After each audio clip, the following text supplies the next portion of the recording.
Well, good evening, ladies and gentlemen, and welcome to the May 20th, 2020 meeting of the Daytona Beach City Commission. We are delighted to have each of you with us this evening and happy for tonight's meeting. At this time, we would ask that Ms. LaMagna review the procedures for tonight's regular city meeting. Good evening. Agendas are available out in the lobby. You are required to fill out a yellow form to speak before the City Commission during the business meeting.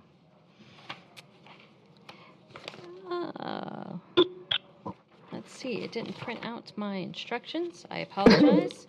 So, although persons are strongly encouraged to submit online public comment forms during the state of emergency, persons may visit City Hall during the public meeting to make public comments on propositions coming before the City Commission for a vote, subject to the city procedures and all social distancing requirements under Governor's executive orders.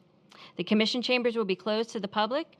City Hall lobby will be equipped with a lectern and a microphone for the public comment and audio-video feed into the City Commission chambers. Yellow forms will be provided to persons who wish to make public comment. Persons entering the lobby to speak on an item before the City Commission at the appropriate times when called upon will be allowed to speak for 2.5 minutes. The lobby will also have a limited defined area with social distancing for persons waiting to make public comments.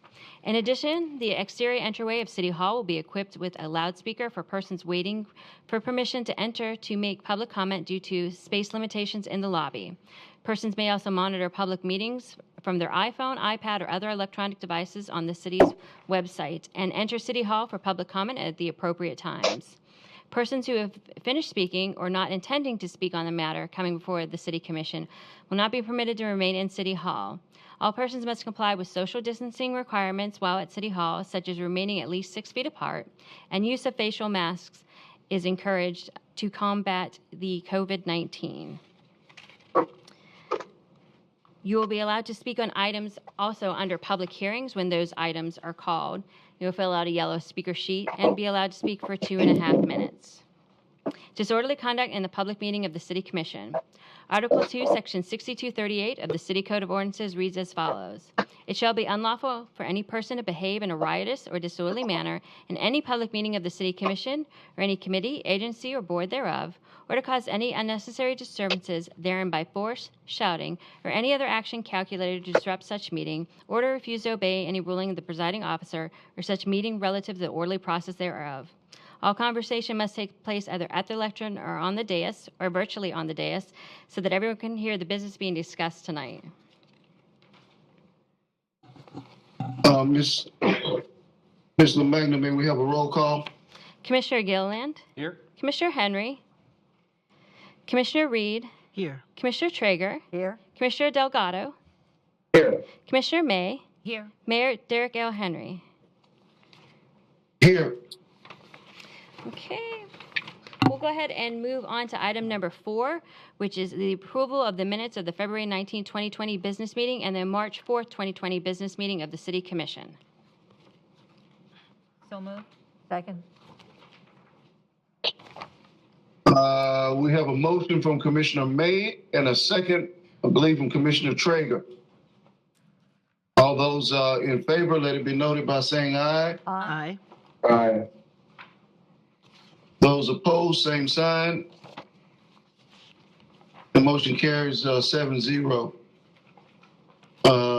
We'll move on to our agenda. If there are any changes, our manager will address them at this time. Have no changes, Mr. Mayor. Okay, no changes. Motion to approve, please. Motion to approve. Have a motion to approve and a second from Commissioner Delgado. All those in favor, let it be noted by saying aye. Aye. Aye. Those opposed, same sign. This motion carries 7-0. Okay. Moving on to item number 6, which is the local state of emergency resolution. This is A resolution extending the local state of emergency due to COVID-19 for an additional 7-day period ending May 27, 2020, authorizing the mayor to extend the local state of emergency for additional increments of up to 7 days ending June 17, 2020, subject to conditions, affirming that the governor's executive orders, including the Phase 1 plan for recovery, supersedes prior city emergency restrictions on business operations, approving amended procedures for public meetings of the city commission and city boards during the local state of emergency, and providing an effective date. So moved. We have a motion from Commissioner Traeger and a second from Commissioner Gilliland. Do we have any questions or comments? Any public comments? Not for item number 6, no. Okay, no comments, no public comments. Thank you. All those in favor, let it be noted by saying aye. Aye. Aye. Those who are opposed, same sign. Motion carries 7-0. Okay. Item number 7 is just the public comments for people addressing the city commission, and this goes over our emergency procedures that we adopted by the resolution above. And I don't have anyone that has signed up for any of the consent agenda items. The motion to approve the consent agenda. Second. All right, we've got a motion to approve the consent agenda from Commissioner Gilliland and a second from Commissioner Traeger. All right, do we have any questions or comments or omissions asked by the commission? Okay, hearing none, all those in favor, let it be noted by saying aye. Aye. Aye. Those who are in opposition, same motion. Sign. Okay, hearing none, motion carries 7-0. And just for the record, our office had not received any online public comments either for this meeting. Okay. Okay, so we can move on to item number 9, which is our public hearings.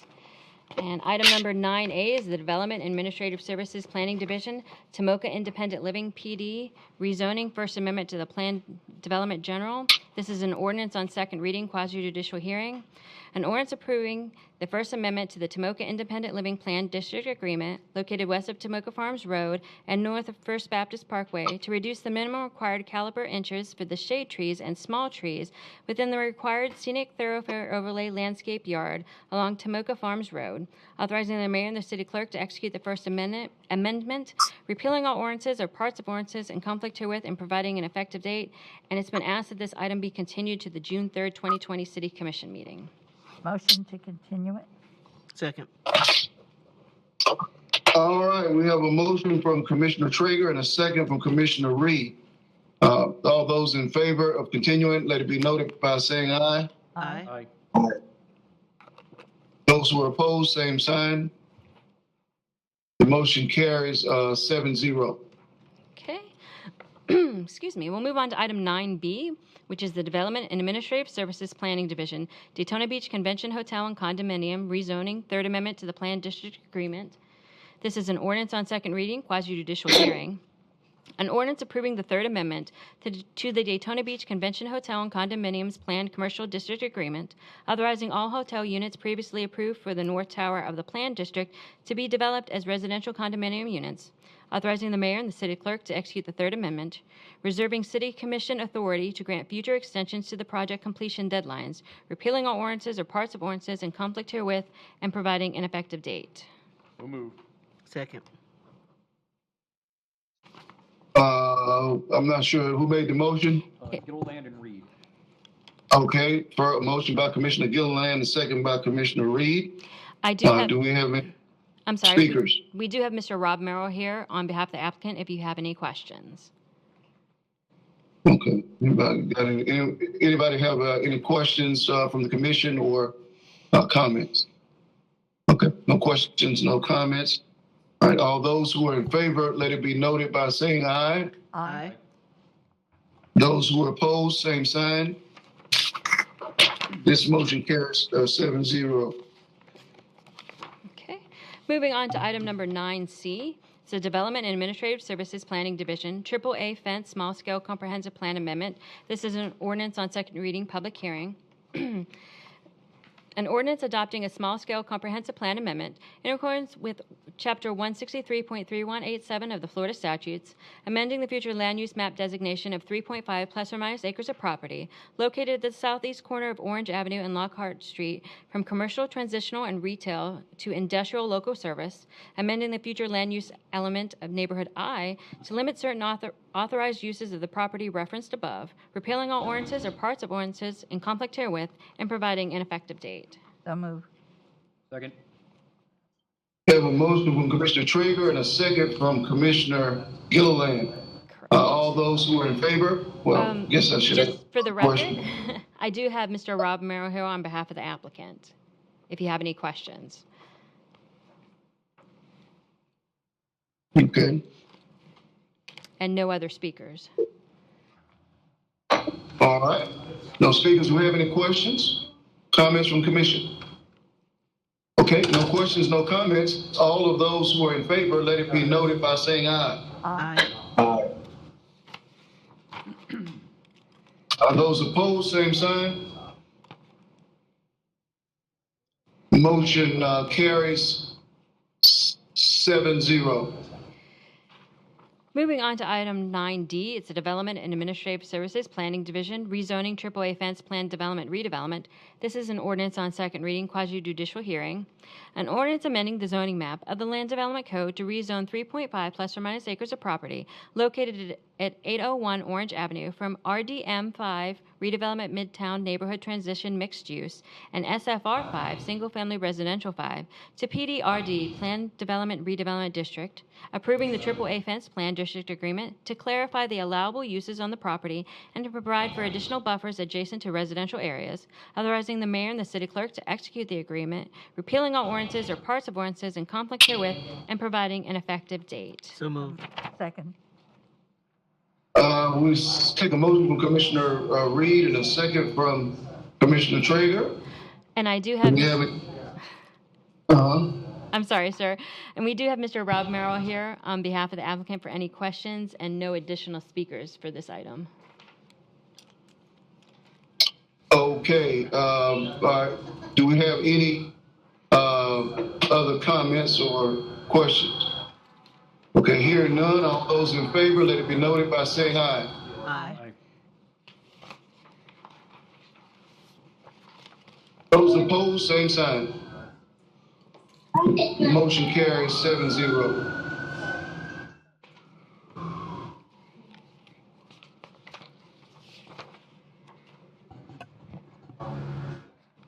Okay, we're going to move on to item number 9E.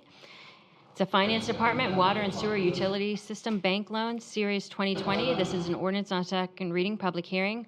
An ordinance of the City Commission of the City of Daytona Beach, Florida, authorizing the borrowing of money and the issuance of debt in an amount not to exceed $37 million for the purpose of refunding the city's outstanding utility refunding and improvement revenue bonds, Series 2012, and to finance certain capital improvements as described herein, establishing its intent to reimburse certain capital expenditures with proceeds of future tax-exempt financing, and providing an effective date. So moved. We have a motion from Commissioner Gilliland and a second from Commissioner Traeger. From Commissioner May. Hey, okay. Do And we have any questions or comments? I have no Okay, speakers, yeah. Mr. Mayor. I would like to say something. I don't usually like to borrow money with additional money on top of it, but I've been assured that these are for items we will be needing in the very near future. And being as we'll save money and it's a lower interest rate, I will vote yes. And then my comment, Shannon, is this the list that we have that these funds will be spent on? Okay, we have a list here. We asked for that. It's that list, and there may be others as changes come along. Okay. That's part of it. Okay. All right. Any other questions or comments? All right. Those in favor, let it be noted by saying aye. Aye. Aye. Those opposed, same sign. Motion carries 7-0. Okay. We're going to move on to item 9F. It's the Finance Department Capital Improvement Revenue Bank Loan Series 2020. This is an ordinance on second reading, public hearing. An ordinance of the City Commission of the City of Daytona Beach, Florida, authorizing the borrowing of money and the issuance of debt in the amount not to exceed $26 million for the purpose of refunding the city's outstanding capital improvement revenue bonds, Series 2011A, and to finance certain capital improvements as described herein, establishing its intent to reimburse certain capital expenditures with proceeds of future tax-exempt financing, and providing an effective date. So moved. Second. All right, we have a motion from Commissioner Gilliland and a second from Commissioner Reed. Do we have any questions or comments? I just wanted to say, I think what with this pandemic, we're going to be in tough straits in the next couple of years. And though I would like to have it refinanced to earn a lower interest rate, if we could do that, I'm not in favor of borrowing extra money unless it's for a specific project that is absolutely necessary. Being as we don't know what is going to be in the future, I believe we have to be extremely frugal and careful about our expenditures for the next couple of years because of all the shutdowns. We will not be getting a lot of money in that we would have had before. Therefore, I think we need to be careful on this. And like I said, if it was just for refinancing the money we owed, I would feel different. You know, Jim, there's an interesting question in there. As I see it, we're not predicting any revenue decrease for the city as a result of the pandemic because property taxes will remain the same. We're still growing. They're still selling houses out at Margaritaville. We may see a decline in the redevelopment trust fund revenues because of declining values in those particular areas. But do you see anything that you think is an alarming decrease in revenue as we move into the next couple of years? I really don't see it at this point, and we have, these are programmed activities that we've participated in over the years for this project, and the payout, the date that we would pay these bonds off stays the same. We didn't extend the term or anything, but and we do have sufficient funds to pay for those things. Okay, thank you.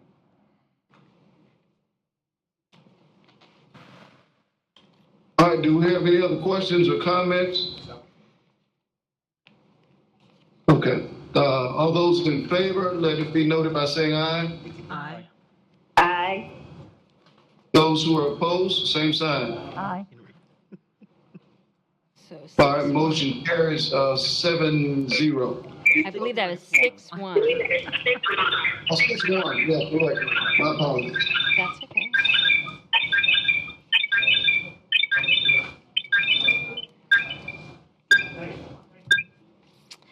All righty, we're going to move on to item.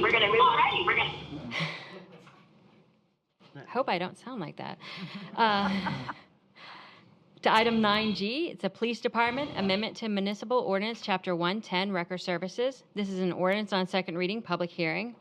An ordinance amending Chapter 110 City Code to amend Article 1, Section 110-6, entitled Equipment Required, to regulate equipment for record services in accordance with state law, amending Section 110-38, entitled Rates, to propose a rate change in an effort to be consistent with current market rates, repealing all ordinances or parts of ordinances in conflict herewith, and providing an effective date.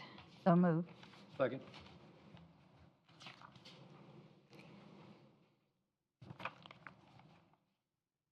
And Mayor, were you able to hear that? That was a motion by Commissioner Traeger.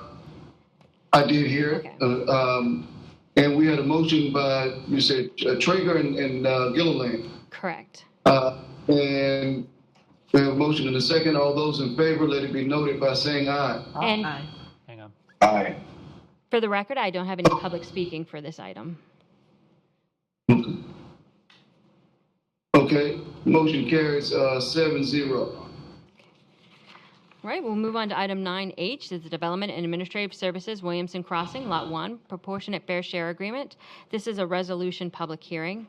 A resolution approving the Williamson Crossing Lot 1 proportionate fair share agreement between the city shops at Williamson Crossing LLC and the County of Volusia, providing for developers' contribution of the proportionate fair share relating to transportation facility concurrency for the Williamson Crossing Lot 1 proportionate project, generally located southeast of the intersection of Williamson Boulevard and LPJ Boulevard, authorizing the mayor and the city clerk to execute the agreement and providing an effective date. So moved. Second. We have a motion from Commissioner Gilliland and a second from Commissioner Traeger. Do we have any questions or comments on this item? Okay, do we have any speakers? I do have Jessica Gao here on behalf of the applicant if you have any questions. All right. We have no questions, okay. All those who are in favor, let it be noted by saying aye. Aye. Those who are in opposition, same sign. This motion carries 7-0. We'll now move on to item number 9I. It's the Development and Administrative Services Williamson Crossing Lot 4 Proportionate Fair Share Agreement. This is a resolution public hearing. A resolution approving the Williamson Crossing Lot 4 Proportionate Fair Share Agreement between the City Flagship Companies Group LLC and the County of Volusia, providing for developers' contribution of the proportionate fair share relating to transportation facility concurrency for the Williamson Crossing Lot 4 Proportionate Project, generally located southeast of the intersection of Williamson Boulevard and LPJ Boulevard, authorizing the mayor and the city clerk to execute the agreement and providing an effective date. So moved. Second. All right. We have a motion from Commissioner Gilliland and a second from Commissioner Reed. Do we have any questions or comments? All right, all those in favor, let it be noted by saying aye. Aye. Aye. Those who are opposed, same sign. Motion carries 7-0. And for the record, Jessica Gao was here on behalf of the applicant for any questions. Okay. Okay, we're going to move on to item 9J, which is the Development and Administrative Services, the Edison Apartments Proportionate Fair Share Agreement. This is a resolution public hearing. A resolution approving the Edison Apartments Proportionate Fair Share Agreement between the City, the Edison Daytona LLC, and the County of Volusia, providing for the developer to pay a proportionate fair share contribution and capital improvement fee to Volusia County in relation to the transportation facility concurrency for the Edison Apartments project, generally located near the southwest corner of LPGA Boulevard and Clyde Morris Boulevard, authorizing the mayor and the city clerk to execute the agreement and providing an effective date. So moved. Second. All right, we have a motion from Commissioner Gilliland and a second from Commissioner Traeger. Do we have any questions or comments? I do have Michael Schnapstadler here on behalf of the applicant for any questions. Okay, no question. All right, all those in favor? And no other speakers, right? No other speakers, Okay. sir. Thank you. Okay, all those in favor, let it be noted by saying aye. Aye. Those who are opposed, same sign. Okay, the motion carries 7-0. Moving on to our final item, which is 9K. It's the Public Works Department, Technical Services Division, Preserve at LPGA, Preliminary and Final Plat. This is a resolution, quasi-judicial hearing. A resolution approving the preliminary and final plat for the Preserve at LPGA, a residential subdivision on 98.43 plus or minus acres of land, generally located on the west side of LPGA Boulevard, southwest of Municipal Stadium, authorizing the mayor and the city clerk to execute the contract for plat recording for the subdivision, authorizing the city manager to sign the final plat and to permit recordation thereupon, meeting certain conditions precedent and providing an effective date. So moved. Second. Okay, we have a motion from Commissioner Gilliland and a second from Commissioner Reed. I have no additional speakers. No additional speakers. Do we have any additional comments from the commission? I had a little concern about it until Mr. Jagger told me that name had been changed from Consolidated Tomoka to CRIS something or other. So evidently they're the same entity with a different name. Consolidated is now known as CRIS 39-6 LLC, and they're the contracting party Right. for the plat recording.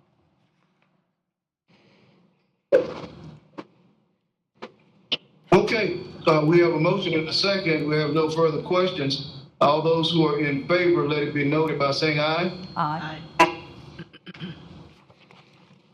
Okay, and those opposed, same sign. Motion carries 7-0. Excuse me, that was the final item on our agenda tonight. Okay, this concludes our regular agenda. This time we will take public comments from the commission.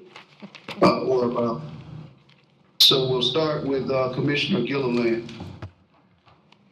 I will try to be brief. I got a couple things.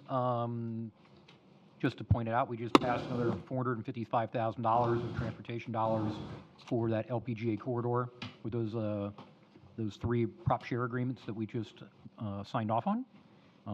That's got to be getting the county up to close to $40 million they've collected in prop share from that corridor. So while they have a plan, I'm not sure I completely agree with it all the time, but they definitely have a significant revenue inflow from the projects that are coming in out there, and hopefully they'll be able to finish up Williamson and start working on the west side of 95 here soon. We were hoping to have the Bayberry Mosaic City maintenance agreement for the landscaping at the entranceway to the 2 developments out there on International Tennis Center Drive. Unfortunately, Mosaic didn't sign it yet, so it couldn't make it on this agenda. So, Bob, you're pretty likely it'll be on the June 3rd agenda? Yes. Right, do we get it back?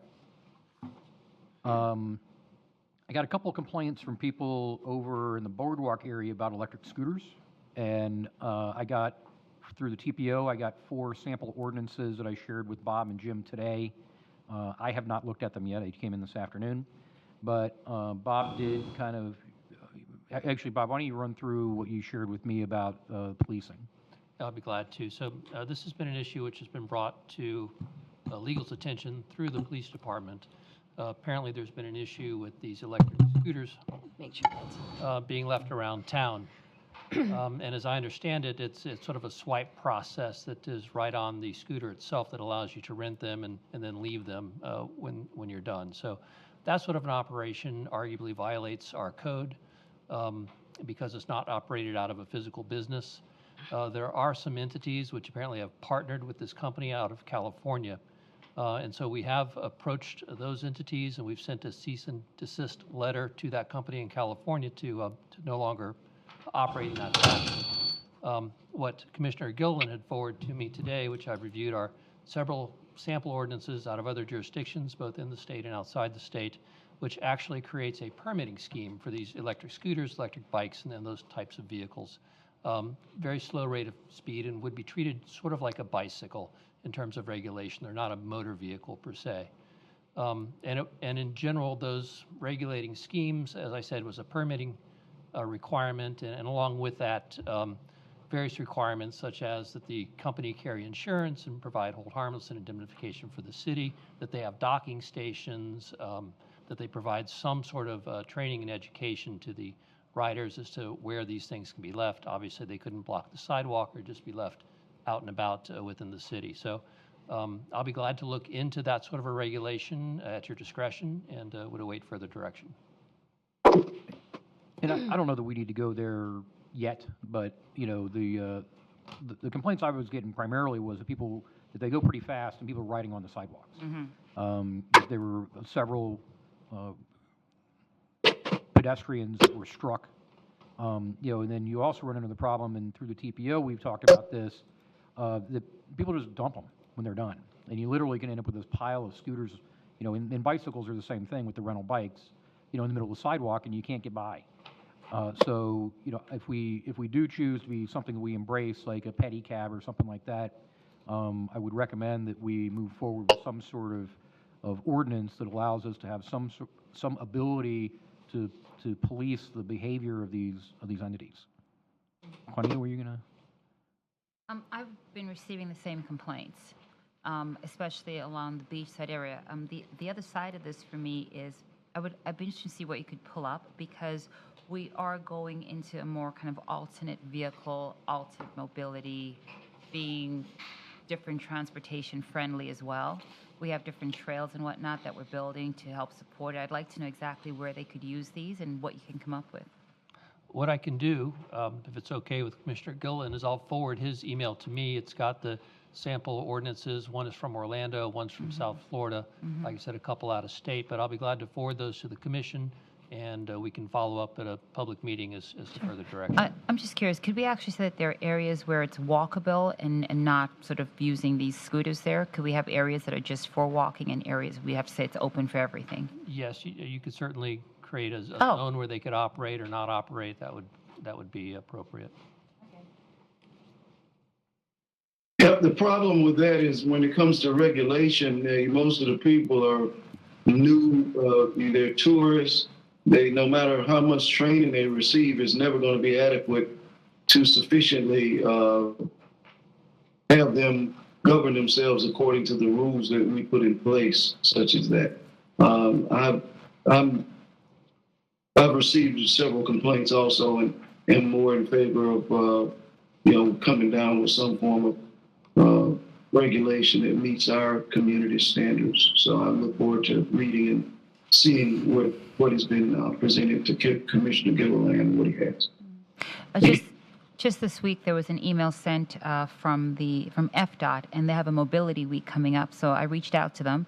So I might continue corresponding with them and finding out if they've come across this and kind of what they have in place. Same thing that you're doing, correct? Same concept for you, Rob? Roughly. It's Okay. the local jurisdiction is Okay. the one that actually puts the rules into place. The FDOT rules for state roads is going to be very restrictive, Okay. probably prohibited, unless it's a mobility device for disabled. I'll let you know what I find No. out. Okay. Let's see, last week, as chair of the Transportation Planning Organization, I signed a letter to Elaine Chow, who's the Secretary of Transportation, supporting the county's request for a build grant. This is the next iteration of the Tiger grants. So they are looking to see if they can use that as a funding mechanism for replacing that Tomoka River Bridge out by the Auto Mall. So what we've actually got going right now, even though it's not in our jurisdiction, the bridge is, but it's not our responsibility. There's 3 different initiatives that we've got working right now as a city. One is the build grant I just mentioned. One is the issue that the state never conveyed ownership to the county, so the state technically is responsible for the bridge. So we are adding that bridge to the long-range transportation plan, which we will adopt in September. That if it's in that plan and it becomes eligible for state and federal funding. Then lastly, there was an article in the paper that Clayton Park wrote that talked about Avalon Park, and that there was some interest from them to possibly add the Tomoka River Bridge to their list of projects. I still have significant reservations about whether or not the city should participate at all in any transportation improvements related to Avalon Park. They're talking about Timber Creek, which is a county road, 40 west of 95, which is a state road. Now they're adding to that the Tomoka River Bridge, which is appearing to be a state responsibility. And then the only thing that would be in there would be the Hand Avenue overpass of I-95 that would then go west and connect with Timber Creek, which frankly I can't imagine would be a priority to anybody on this commission, because we're talking about, probably $20 million. And, it just isn't something that I think, it would be of great value to Ormond Beach, because it would help them alleviate the traffic issues they have on 40. I don't think it would do much of anything for us being kind of pinned up there along our northern boundary. So I have agreed that I would meet with the owner and hear what he has to say. But if the county is going to they're going to build 10,000 homes at $5,000 a home for transportation impact fees. It's $50 million the county is going to get. We're going to get nothing. Clayton had his article, something about there being 160 some odd $million of impact fees. I called and left him a message. I didn't hear back from him. But it sounds like, my guess is that's everything. Like, he's got the water sewer impact fees in there, which clearly we're not going to spend on transportation improvements. So, you know, I think it's something that, while I might be willing to be accommodating with some other things, on the transportation front, I'm not sure that we really need to be putting money into anything related to Avalon.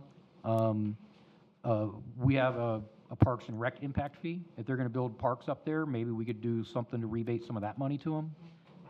That might be reasonable if they're going to incur the costs. But on the transportation front, they're talking about significant dollars. There's already, you know, Orman's hired Miriam Giabi to take a look at the analysis. She's found some things that she's not all that comfortable with, including the dollar amounts, which she's comparing to FDOT estimates for the widening of State Road 40. And, you know, so it's a slippery slope, and it's a lot of money, and, you know, it is something I think that as we move forward, we all need to be cautious with as we try and, you know, evaluate whether or not we want to partner with Avalon for this project that they're contemplating. And that's all I have. Good night.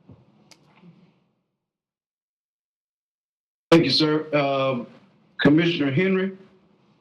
No comment. Oh, okay. Commissioner Reed? Yes, first I just wanted to thank staff for bringing the COVID-19 testing to Midtown, and also for this excellent COVID-19 recovery assistance report that we've received this evening that just kind of breaks things down that we can share with the residents in regards to what's available to them, what kind of assistance is available to them as we recover from this. And then lastly, I was sharing with the manager this evening that I have a letter here from Dr. Aubrey Long of Bethune-Cookman, where where FDOT has indicated that it is feasible to put a crossing. They did a safety study that focused on determining if it was a controlled pedestrian crossing warranted between Adams and Lincoln Street, and they're saying that it is, and that they're going to be seeking federal safety funds, and what they're asking the city for is signal improvements that will be handled by the local city of Daytona Beach. So we're going to look at that and help those students cross ISB going to the different parts of the university. So that's been a long time in the making. It was a 2016 study. Mm-hmm. I mean, if at the same time, just since we share the space here, just putting it out there, it'd be interesting to see some kind of corridor improvements along Lincoln. Mm-hmm. A lot of speeding happens there. A lot of crazy parking happens there. A lot of pedestrian crossing happens there. Mm-hmm. Middle of the road. And so if we could do something to slow it down, maybe put some, just a thought, a median down the middle with some nice trees along Lincoln. It would be interesting to see what we could come up with if we're planning on moving forward with something like that. Well, this is crossing ISB. Mm-hmm. But improving that whole area, making it something there as well. Mm-hmm. And midway down that street, there already is a median. I don't know if it gets to U-Haul, it gets a little tight. I don't know if there could be a median there, but it's something to consider. That concludes my comments, Mr. Mayor. Okay, I had a question asked of me. When is Manatee Park going to be open? This gentleman walks his dog, and the dog and he are missing their walks. Manatee Island. Probably not until after the construction of Riverfront Park is done, because that's a part of the area that's under the contract. Do you have an idea when that might be? I do not. Probably, but I would say it's almost, it'd have to be about a year away from here. Thank you so much. And I just want to say to everybody else, be careful. They keep talking about a second wave. Be vigilant. Thank you to all the first responders and all those who work to keep grocery workers, everybody who works to keep it safer for us. And I pray this will be over soon. And I hope it'll be over soon. And I doubt it'll be over soon. Yes, ma'am. I have a question before we move on. Is it true the pools are opening on Monday?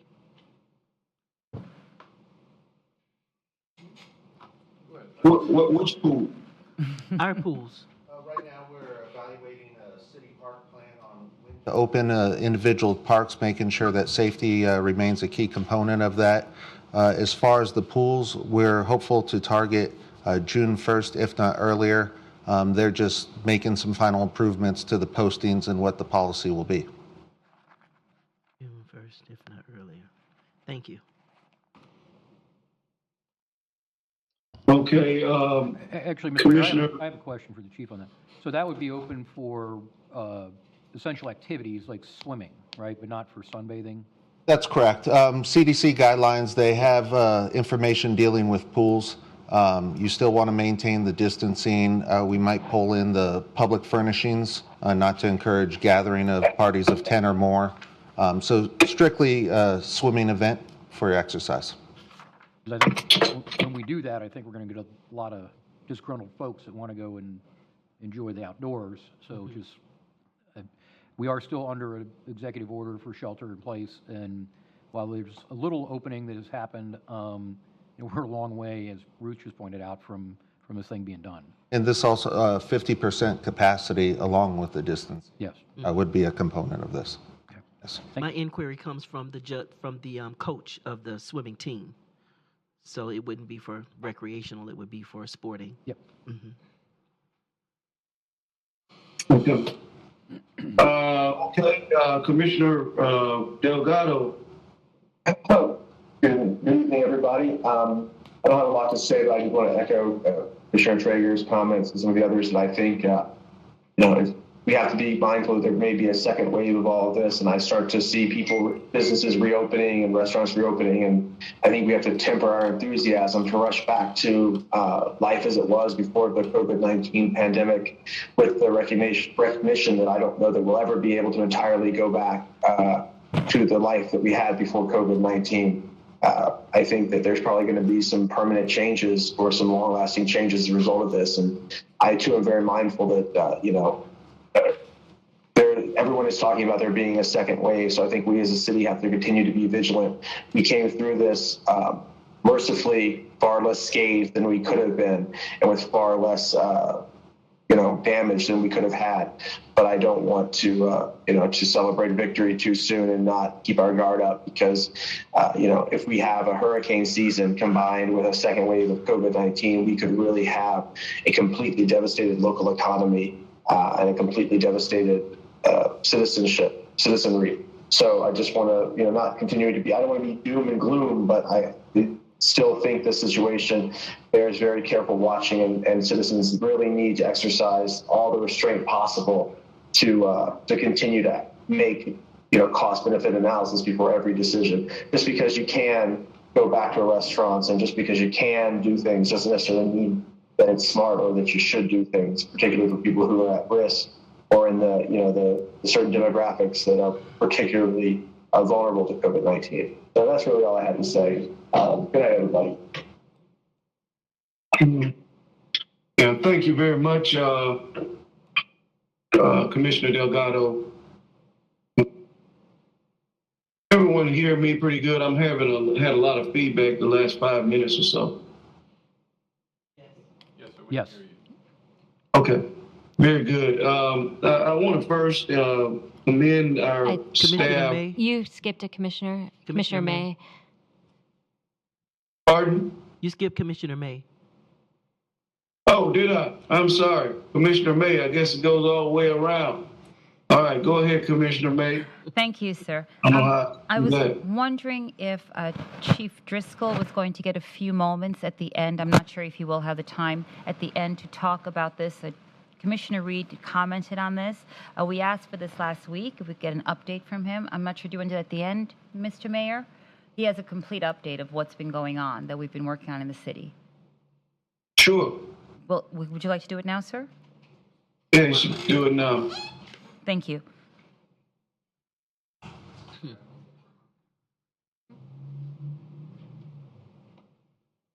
And I appreciate the effort from our last conversation. This is fantastic. Thank you so much. I believe this effort's at the urging of the City Commission and directive of the City Manager to myself, just to make sure that our citizenry remains informed of not only where we stand with our COVID battle, but also what assistance is available to them.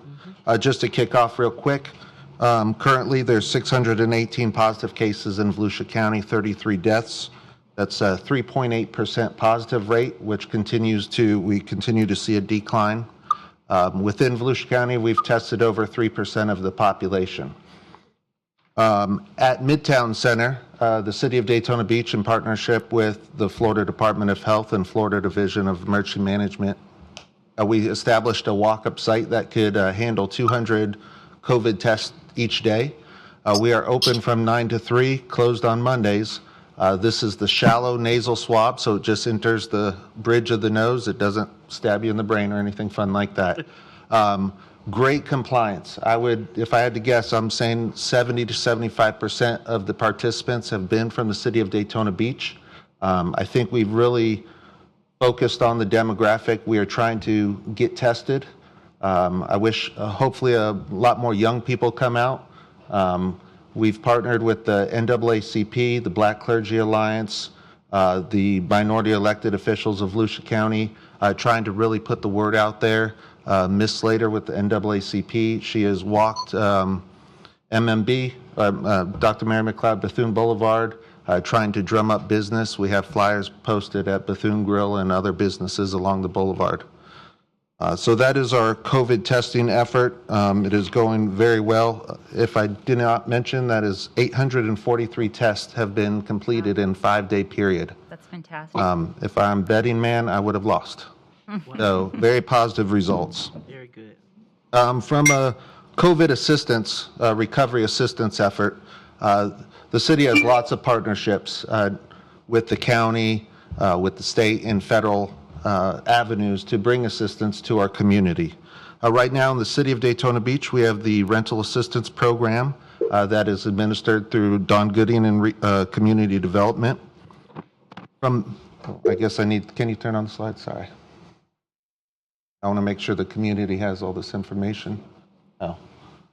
So for our rental assistance program, through May 8th to May 14th, we've already furnished 22 families with assistance value of $26,000 and change. The program is up to $1,500 a month for rental assistance, and it is a 2-month grant period. This is utilizing our CDBG funds from the U.S. Department of Housing and Urban Development. It seems to be going very well at this point in time.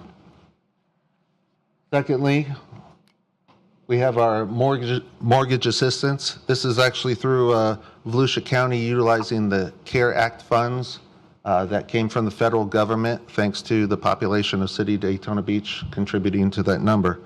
The mortgage assistance program offers up to also $1,500 a month for a maximum of 3 months for qualifying applicants. For further information, you could visit the City of Daytona Beach coronavirus page, www.codb.us/coronavirus. Next, we have the Small Business Reopening Grant Program, another program in partnership with Volusia County utilizing the CARES Act funding. This grant has currently funded at $10 million for qualifying, for qualifying businesses of 25 employees or less. The grant is a one-time grant of up to $3,000, or effective this Tuesday for businesses with 26 to 50 employees. They could receive up to $5,000 for demonstrated impact to their business, and also assistance in reopening for plexiglass, hand sanitizing stations, things to really get Volusia and the City of Daytona Beach moving again. For further information, our citizens could contact the Redevelopment Division of the City of Daytona Beach, or they, again, can visit us on our website. Can I ask a question about that, sir? Yes. So last week I sent out this grant information to the businesses that I know, that I communicate with, and they had some of them had a little bit of an issue, and we cleared it up for them, which is great. But my question is the funding only for sanitizing? Is it only for that, or can it be used for other things as well? No, if they suffered a financial impact from this event, the funding can go to repair some of that damage up to $3,000 and the $5,000 benchmarks. Okay, and then the next question I have is, would you know what percentage have applied for the grant? I heard 13% from Daytona Beach and 13% from Ormond Beach. I do not have the percentages. Reed Berger is here, and he says he has received several applications. Okay. He's also, along with Susan Sorbonne in Communications, have really tried to make an impact of marketing this, walking the streets of Beach Street, Okay. Orange Avenue, and MLK to make sure And MMB our as local well? businesses. MMB as well? I'm not familiar where they've all walked, but there's further efforts going to be made to really market it, including the utility bill, and we're evaluating, can we do a email blast utilizing all the email addresses in our business tax receipts? So what I would like to know is, if possible, Mr. Manager, I'll make a formal request, is I would very much like to have some sort of handwritten flyer, anything like this, that probably between Commissioner Reed and myself, and even Commissioner Gilliland, we know a lot of people in the business community. Some of them aren't doing the email thing, and we've got to know them personally. So if you could create something for us that gives us that particular information, I would appreciate that. Communication staff will handle that. Thank you so much. Mhm. Well, they are Just to remind me. they are Yeah. masterful Just at to it, so I'm not remind going me. to try to duplicate their efforts. Next item, we have food assistance. The food assistance program was approved Tuesday at County Council, again utilizing the CARES Act funding. Currently, it is funded at $3 million, and once released, their plan is to go under contract with Food Brings Hope, Neighborhood Center of West Volusia, United Way of Volusia Flagler counties, and Halifax Urban Ministries to purchase and distribute the food. Once available, information can be found at volusia.org/community-services/community-assistance. Next, we have our nonprofit assistance program. I say our as a community of Volusia County and Daytona Beach. This was also spoken of at Tuesday's County Council meeting utilizing CARES funding. $2.5 million has been earmarked to start a nonprofit assistance program. They're in the preliminary stages, so no information is released yet, but that should be coming down the line. What does that mean to me exactly? If I were a nonprofit, and I've been, in my assessment, so I don't want to speak for the county, if I were a nonprofit and I've suffered an impact, or my efforts to assist our community come out of this, and there was expenses encountered, because at the end of the day, we have to remember the CARES Act funding guidelines still dictate how this money has to be spent. So long it is COVID related, that is a eligible expense to my understanding. So this is greater than people who just provide services. It's a 501c3 designation. Yes. Okay. And lastly, just for a tidbit of information, the Florida Reemployment Assistance Program through our state partners in Florida. To date, there have been 12,168 claims made within Volusia County. That constitutes 4.8% of our labor force. The leading claimants, approximately 3,200, were within the accommodation and food service industry. For further information, you could visit floridajobs.org to apply for assistance, or if you wish to follow the dashboard and know how things are going. As we continue with our full phase one, restaurants are slowly opening up, and from our partners in our Hotel Motel Association, reservations are continuing to increase to the point I believe we're going to have a pretty good weekend. And we want to make sure that all of our visitors and citizens are staying safe and maintaining their distances and keeping Daytona safe. So thank you so much, sir. I appreciate that. And I really enjoyed getting that, because I like that the residents know how much money is being brought to Daytona Beach through the county, through the city, and all the efforts that we've been going through. So I appreciate it. It's a real partnership. And can we just clear up one little thing? A gentleman stopped me in the hallway, Mr. Robinson, and he was bringing to my attention the fact that that we had 6 message boards, which I think are fantastic, but he was just commenting that maybe something wasn't going well with them. Could you talk to me about that? Because other people have probably seen it too. Yes. On Monday, our Midtown walk-up test site is closed, and we are continuing to get people show up in the parking lot. So I asked for the message boards to be turned off, and on my failure, I did not have them turned back on. I've communicated with Public Works, and they will be on first thing in the morning. Just as long as we're aware of it and we're taking care of it, thank you so Absolutely. much. Thanks for bringing it to my But he did attention. appreciate the fact that we had 6 of them all over the city. I think that's just amazing. So thank you for everything. And billboards. The Yeah. billboard is Oh, that digital. billboard's great. Yeah. Okay, so thank you so much for that. So moving on, and I want to just piggyback off that a little bit. You know, food was a big issue for me, and guess what? Now I'm on to something else. And why is that? It's that way because it's been working. So we've got our event with the Halifax Urban Ministries, with Housing Authority. That was a great success. And then I just got a phone call. You probably got the same phone call from Reverend Mugala that tomorrow there's another truckload of food coming in out at Allen Chapel, and they need some volunteers at 8 a.m. And then food distribution begins at 12, be fresh fruits and vegetables. So help is always, welcome. Same thing with the event through Halifax Urban Ministries. Now, we'll be doing that event for an additional 15 weeks. That was a 16-week program. We just finished week 1, and that's for 600 families through Housing Authority, and the food is delivered to their homes, so no extra transportation is needed. For Reverend Mugala's event, you would drive up, they put it in your trunk, etc. So that has to do with that. Moving on. I made notes. And I will tell you, Mr. Chisholm is a smart man. I say it publicly. He's a smart man because when we are in our meetings, as Commissioner Reed calls our super secret meetings, when we're in our meetings, I will say things offhandedly like, I really would like an update on something. And guess what I get? So you don't see it at home, but what we have here is we have an update on Beach Street, MLK, MMB, because I keep asking when will that start, that project start, and then also the farmers market. So how would people at home be able to get the same information, including the date that we expect completion of Beach Street? How would they have that? We can put it out. We can put it out through a number of means. I'm not sure exactly how our distribution is now. We go on the website with social media, but we could also send something out through the mailer that we have. Okay. So in case you're wondering, you know what? I should have as a cliffhanger.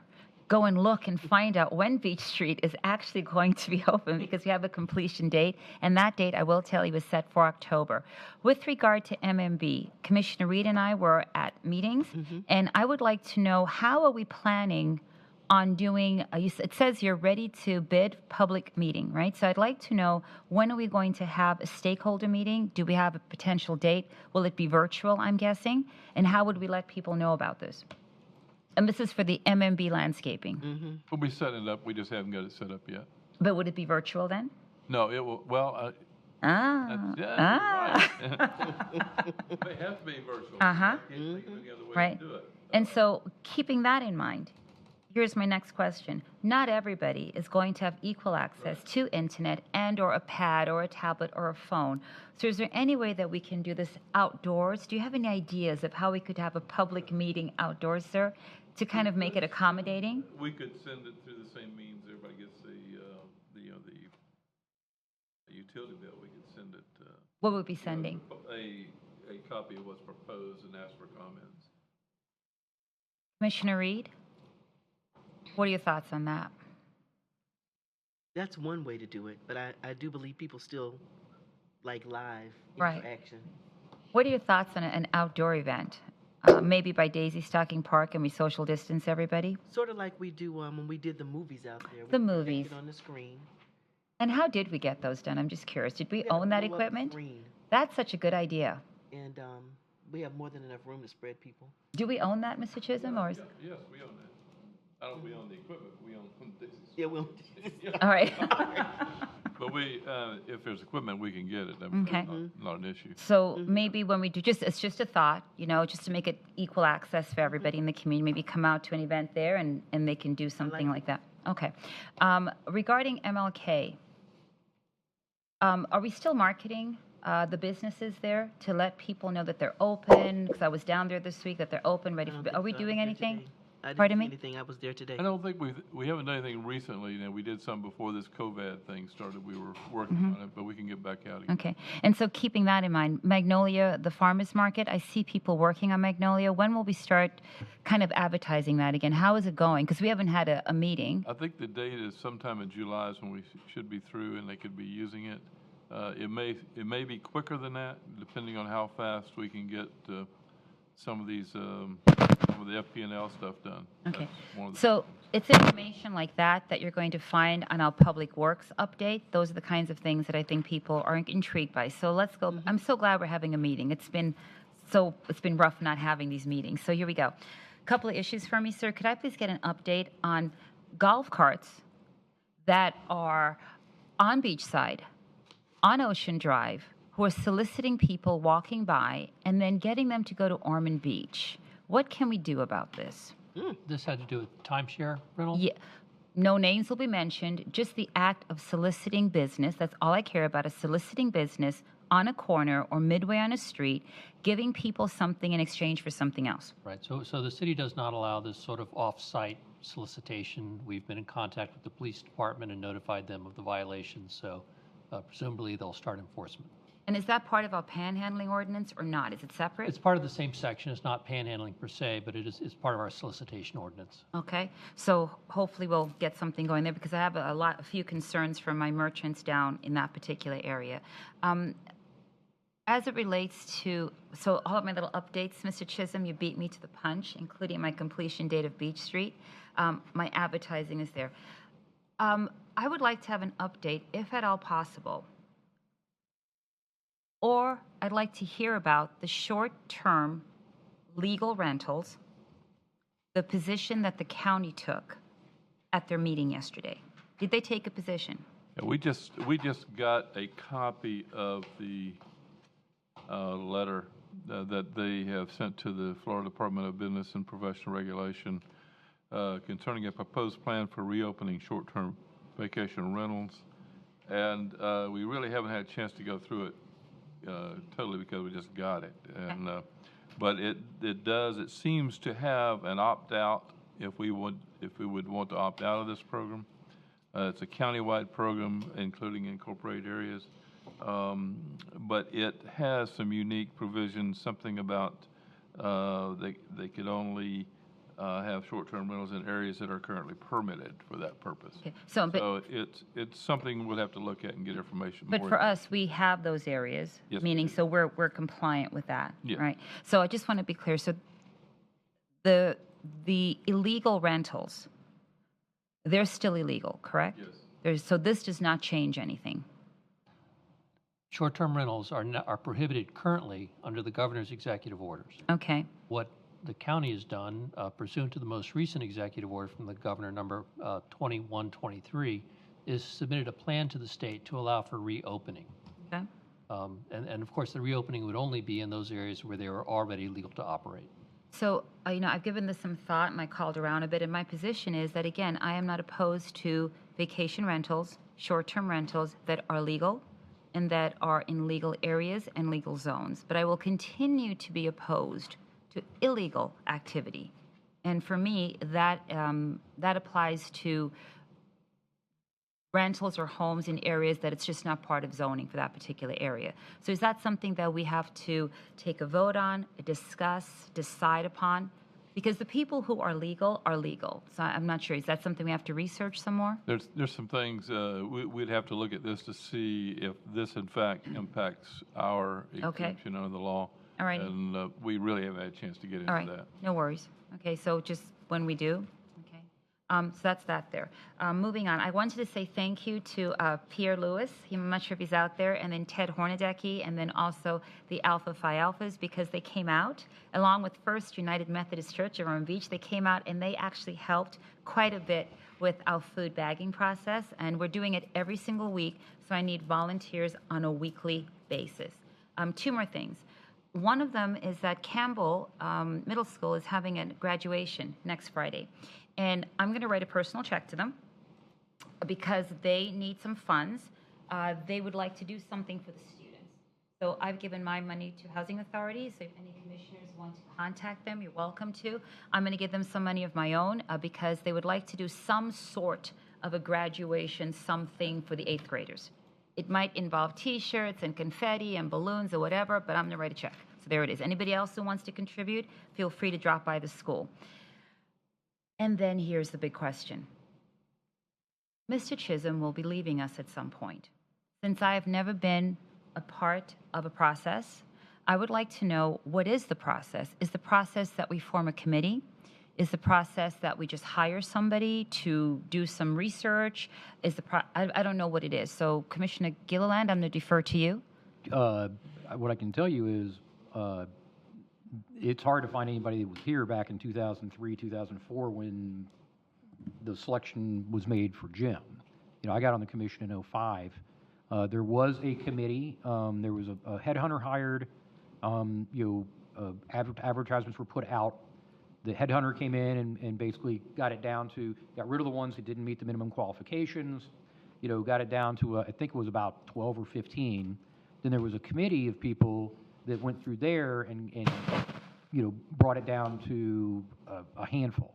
Okay. 3 to 5. And then at that point, the commission got involved, and I believe there were 2 or 3 different community meetings where the applicants came out and Oh, well, you would know. participated in this part. So were there 3 of them? There was, I think, one beachside, There was one, there was 2, I think there was one at, Midtown Center, was it Midtown Center? I wasn't there. It wasn't built. No, Milltown, it wasn't built yet. Was it Midtown? Cypress Drive. That sounds right. Where? Okay. Cypress Street, right? Yeah, that's old Midtown. Mhm. Okay. Mhm. That's old That was Midtown. Midtown. So That's what I Yeah. thought. when, There's one there, and then they had another one, I think they had one here, or somewhere where everybody could come, because it was some, Was there one of the people? I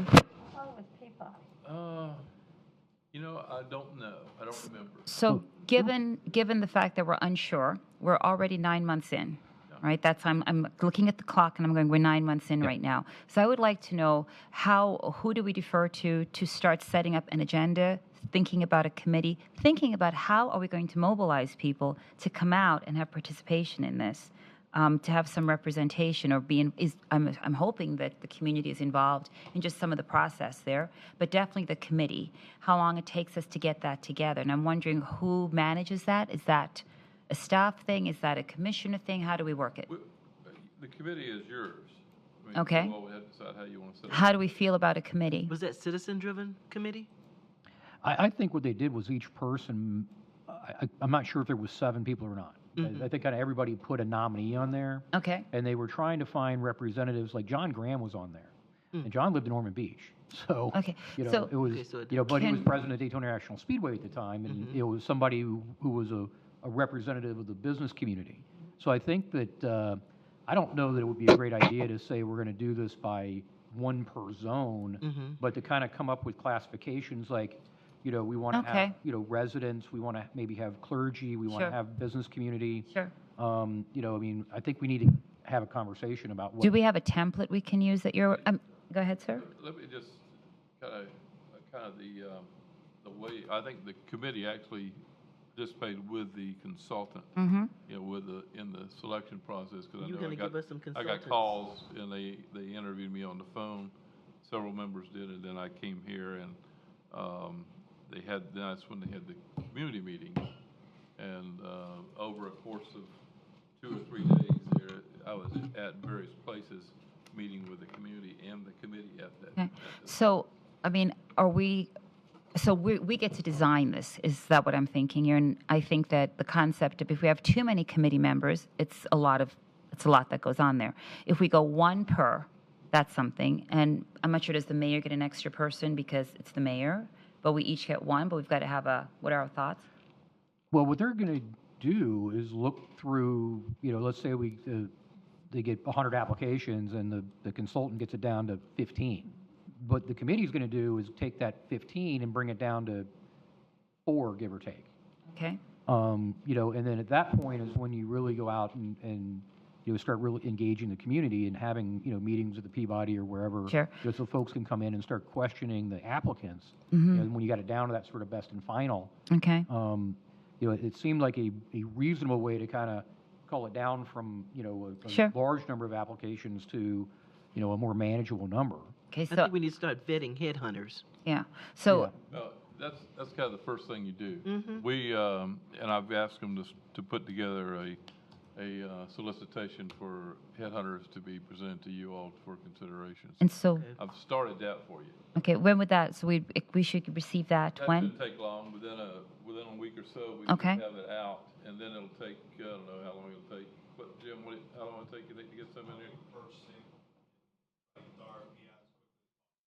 Okay, so that's the first thing. The second thing then becomes to me the committee, finding the people. And I want to be, I've been doing maybe a little research. I may have done some research on this. Of course you have. So, oftentimes we have people who live here, and that's great. I definitely all for it. And then we have people who don't live here, but who have vested interests in the community. Right. And so are we going to go down that road, Mr. Mayor, to where we say that that's okay? I mean, is it anybody that we choose to be on the committee? I think that's Is there something any that we guideline decide. to that? Yeah. That's something we decide. We create the rules Okay. Yes. for what we want on the committee, and I think it would be appropriate to have a sort of a workshop setting to say this is how we want to go about the overall project. Okay. From knowing that we were a headhunter, we already know that. I believe that it would be appropriate to have a committee from the community. I've already had multiple people of significance in the community or significantly committed to the community talk to me about it, being involved in some way if necessary or desired. So we have to decide that. But at the end of the day, the final decision, I think when you get down to your last 3 or 4 people, it has to be a decision that we agree upon as a board. Fantastic. So the reason I'm bringing this up is that I'm a clock watcher, and I like structure, and I like timing, and I like a plan. And I would like to know when we can start. So I'm already hearing that the headhunters are going. And so when can we plan that workshop? Because we lose 1 more month starting June. So, Well- when do we plan the workshop? We got to be cautious about not getting in too big of a hurry either, because we can't start trying to bring people to town here for months, to be totally frank. Oh, sure, So, sure. But I do think a workshop is probably in line to talk about, what the committee looks like. Because we're talking about hiring a CEO of an organization that employs 1,000 people and has a budget that's, Yes. 150 million people, $150 million. Mr. Chisholm is skilled in so many things And that, yeah, I mean, it's a, we could look at like Michael Plios over in DeLand, Joyce Shanahan up in Norman. They have the ICMA credential. You have that too, don't you? No, I don't. You don't. But that's sort of the gold standard. Is that something that we want to require? Is it something we want to make recommended? I think that we've embraced a lot of, transparency, communication as being something that we're doing much better at now. I think that, somebody, as we look at, as we're talking to the headhunters, whatever they're sending out, I think we want to make sure that that's something that is, stressed within the qualifications that the candidates would have. But I think that's the kind of thing we hammer out at a workshop. okay. So any ideas on the workshop? Are we saying wait? Are we saying go? I think we have a workshop with the headhunter once we pick one. Okay, So the RFP Yeah, goes out. that'd be appropriate once we get the headhunter, do a workshop with the headhunter. okay. But I agree with Commissioner Gilliland. I don't want to get overly zealous and get to rushing, but I do realize that I've been thinking about it and talking about it. I am concerned, but I'm also concerned that we are in the middle of a pandemic. Sure. And I don't want to, I just don't want to rush because we know we have to get someone, but at the same time, let's do the things that we can do, which I think is get a headhunter and then establish a workshop and then see if we can work on the timeline from there. Okay, fantastic. And then just one more final thought before we finish. So again, people will have access to this bit of information here so that they have it. I wanted to go back to the short-term rental question. It's on my mind a little bit. Are we still following up right now? Do we still have people who are doing illegal rentals? Are they in litigation with us? The people who are doing it illegally, are we doing code enforcement on it, or are we just stopped? Like, what is our status right now? We haven't stopped. We're still, Yeah. Oh, we're yeah. still- Oh, we're still doing that, yeah. okay. Because I'm assuming they've stopped their activities. I wouldn't assume that Why they'd would be we stop? continuing. Not us. the people coming were doing the illegal activities. I'm assuming that they're being compliant with the state. That's what I'm assuming. So Captain Scott Lee with the police department, oversee code enforcement. We haven't stopped our enforcement of it. People are still doing this? Yeah, we're still seeing some of the activity. We're getting complaints, and as they come in, we have an inspector that investigates them. We use kind of the same methodology that some of these softwares do. Of course, it's a lot slower because we don't have a software to do it right now. We've identified, matching pictures, different things like that.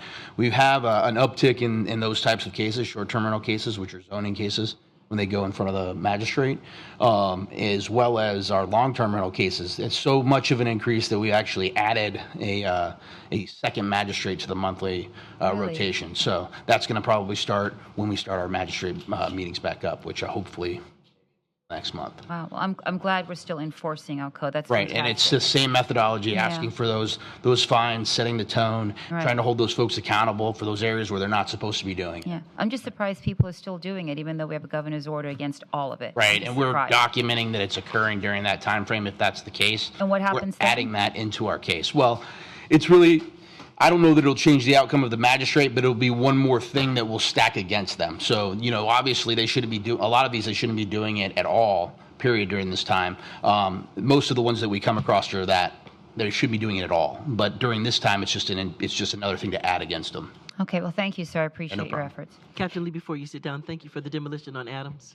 Oh, no problem. That's actually the Permits and Licensing Division. Our demo inspector does a great job. That's John Cecil. Thank you. Yes. And Mr. Mayor and fellow commissioners, that's it. I'm so glad we're back to regular meetings. I like to keep things moving, so thank you so much. Well, thank you all, and thank you, commissioners, for your insight tonight. I want to take this opportunity to thank our staff again for not just dropping the ball on so many things. There are just hundreds of things that keep rolling on in the middle of a pandemic, and you guys have done an amazing job of keeping us afloat and adjusting and just responding, I guess is the word I want to use. We've responded, and we continue to respond. And the thing that I have learned about being in the middle of a crisis that continues to last for weeks and weeks and weeks, and you don't know when it's going to end, is that you have to get up each day and you have to keep responding to one fire after the next, and you don't know what the next fire is going to be. And so you guys have done an amazing job of responding. One thing I would like to say is I'm proud of the COVID testing. We have to figure a way to communicate with our young people, is to inspire and encourage them to come out and get tested. And so we need to focus a little bit of our attention and our efforts on educating them, reaching out to their demographic through their mediums and through them. We're going to have to find ways to use them as a part of our campaign. So as we endeavor to get them engaged, let's all think about how we can push them and get them more involved. One thing I want to say is that let's not get away from the CDC guidelines on anything that we do as a city staff. I would like to have a update on our procedures that we're using in City Hall. And I want to be sure that they are in congruence and in alignment with what the CDC is recommending for people when they return to work.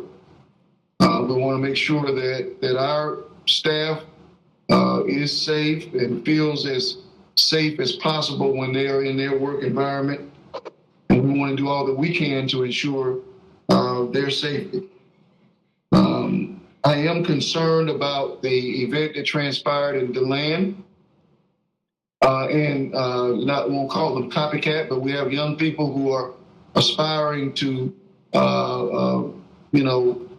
do the things that they've done in the past. And, you know, one of the things about beginning to open things up is we have to remind people that there's a reason that we did all the things that we did. And we don't want to simply drop our protocols and procedures that we've had in place to help mitigate the spread of the virus. So I am concerned, and I'm pleased with the conversations that I've had with the chief and the correspondence that I've had with the manager with what we're doing, but we have to continue to persevere to try to ensure that, you know, we don't have the type of situation that we had over there in Daytona Beach. Because one thing I've always known about monitoring any group is that you primarily monitor them because you build a relationship with them and they choose to allow you to monitor them. But when you talk about large crowds and large populations of people, it's about relationship building. And I think we've done a good job of that, but we have to continue to do that. And there's a lot more, but I think I will rest it at that. And thank you all for a good meeting and good correspondence. Mr. Manager, do you have anything? No, sir. Everybody be safe. Okay. And Bob, do you have anything? Mr. Jagger? No, Mayor, thank you. Okay. Good night, Daytona Beach, and stay safe. This meeting is adjourned.